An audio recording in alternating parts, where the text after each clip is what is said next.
Bonjour pour le tuto du jour. Aujourd'hui, je vais vous parler de la méditation, une première partie. Je vais aborder les origines, son histoire et les bienfaits qu'elle apporte. Le Dalai Lama écrit « Le sommeil est la meilleure des méditations ». Mais qu'est-ce que la méditation? Voici la définition que donne Wikipédia. Le terme méditation est issu du latin meditatio, dérivé de meditari, qui signifie préparation, réflexion, approfondissement d'une pensée, comme par exemple méditer un projet. C'est en 1250 que le terme meditatum est attesté en ancien français, signifiant contemplation dans un contexte religieux. En 1626, même si le terme méditation garde une connotation spirituelle, il s'écarte progressivement de sa spécificité chrétienne. Et Wikipédia continue. Aujourd'hui, la méditation est l'action de penser avec une grande concentration d'esprit pour approfondir sa réflexion.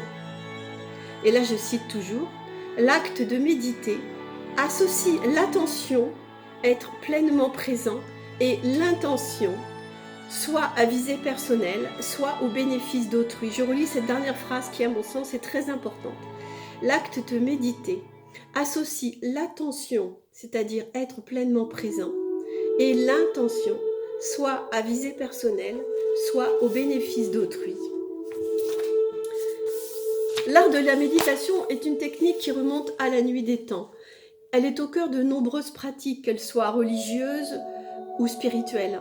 On la retrouve dans le bouddhisme, bien sûr, dans l'hindouisme, dans le jaïnisme, dans le taoïsme, dans l'islam, dans le christianisme, mais aussi dans les arts martiaux, le yoga, le tai chi, la danse soufie, le qigong. On la retrouve dans toutes les structures, dans toutes les cultures, quelle que soit l'époque et le lieu, en Orient comme en Occident, chez les Amérindiens comme en Égypte antique, chez les Celtes, en Afrique, en Mongolie ou chez les premiers êtres humains vivant sur Terre. Pourquoi? Car la méditation est connexion. Elle est connexion à la source divine. La pratique de la méditation subit depuis quelques années une occidentalisation et attire de plus en plus de monde, et bien au-delà des religions. En effet, dans notre vie moderne, occidentale, où l'environnement extérieur est synonyme de stress, d'angoisse, de peur, la méditation apporte de très nombreux bienfaits, reconnus par la science. Faire le vide en soi, évacuer le négatif, retrouver la paix, la sérénité, retrouver l'apaisement, retrouver le discernement, réduire le stress, la douleur, augmenter l'attention et le bien-être, et surtout le plus important, arrêter le mental. Et aussi bien sûr se détendre, se poser, P-A-U, et se poser, P-O. Au XIXe siècle, Rudolf Steiner écrit qu'il considère la méditation comme une science de l'esprit qui, je cite, correspond à un besoin intérieur inhérent à la nature humaine. Tous les scientifiques reconnaissent sur le cerveau les bienfaits de la méditation.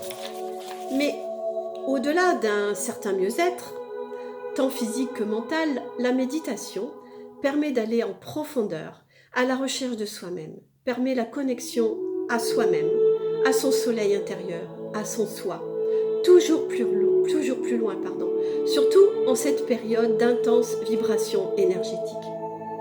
Méditer, c'est se relier à soi-même, c'est se relier à son âme de façon authentique, dans la joie, dans la paix. C'est aussi se relier par la voix du cœur à bien plus grand que nous. C'est retrouver notre étincelle divine.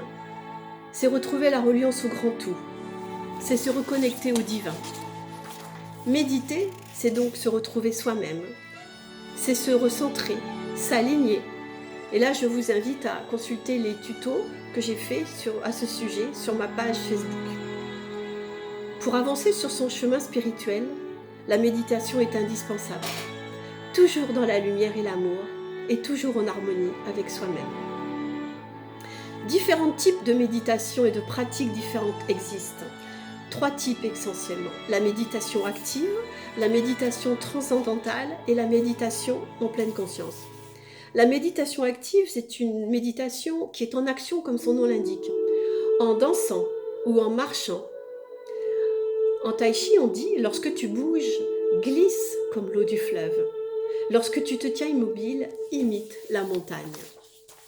La méditation transcendantale est liée à la récitation ou au chant de mantras ou d'affirmations positives, quelles qu'elles soient, et quelle que soit leur langue. Leur but, c'est dépolluer l'esprit, attirer l'attention sur une phrase positive et répétitive va éviter à l'esprit et au mental de divaguer dans tous les sens. La respiration se calmera tout autant que le mental. Ces mantras peuvent être chantés, récités, avec ou pas l'aide d'un mala ou d'un chapelet ou de toute autre chose. La méditation en pleine conscience, qui est donc la troisième forme de méditation, qui est la plus connue, qui semble la plus évidente, mais qui n'est pas si évidente que ça, est née du bouddhisme au VIe siècle avant Jésus-Christ avec Siddhartha. Les trois méditations sont intimement liées les unes aux autres, peuvent tout à fait être dissociées, et elles ont toutes le même objectif. La méditation est-elle une prière? Alors pour Wikipédia, la méditation, fervent recueillement, est synonyme de prière. Mais Christophe André écrit: dans la prière, on s'adresse à quelqu'un. Il y a une intention. On demande, on remercie ou on célèbre. On utilise des mots. Dans la méditation en pleine conscience, il s'agit de se rendre présent à ce qui est là, à soi, à sa respiration, à ses pensées. Pour Christophe André, la méditation, et je cite, est une manière d'approfondir sa prière, de l'ouvrir à de nouvelles voies. Prière et méditation peuvent être synonymes et peuvent aussi se compléter, car tous les deux demandent de la concentration et tous les deux exigent une intention. Les mots n'ont pas d'importance.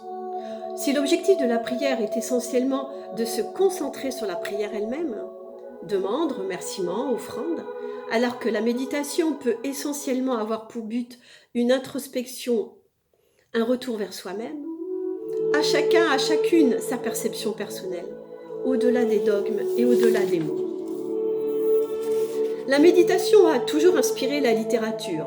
Je fais référence aux méditations de René Descartes ou aux méditations de Lamartine, mais a aussi toujours beaucoup inspiré la musique. Et là, je pense aux méditations sur le mystère de la Sainte Trinité d'Olivier Messiaen. Intemporelle, éternelle, la méditation s'inscrit dans un processus d'évolution personnelle. Toujours. Dans le prochain tuto, j'aborderai la deuxième partie de la méditation. Quand et comment méditer? Alors, je vous dis à très bientôt. Au revoir et merci.